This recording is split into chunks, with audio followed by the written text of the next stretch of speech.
দেখে থাকেন। তারপরে কি হলো, তারপরে দেখেন এই যে মেসি উঠতেছে, এই যে এই জায়গা থেকে আর্জেন্টিনা টিম কম্বিনেশনটা জাস্ট দেখেন।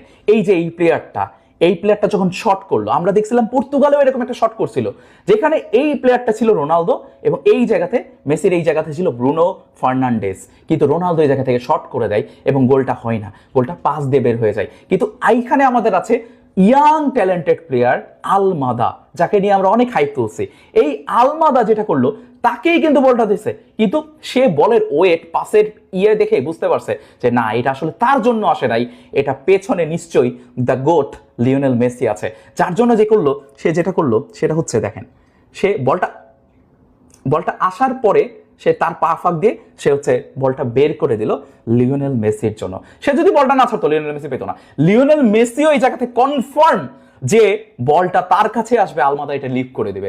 এটাই হচ্ছে আর্জেন্টিনার স্পেশালিটি, এটাই হচ্ছে আর্জেন্টিনার কেমিস্ট্রি, যেটা আমরা অলওয়েজ বলি যে এই আর্জেন্টিনার কেমিস্ট্রিটাই অন্যরকম, অন্য দল থেকে একদমই ডিফারেন্ট।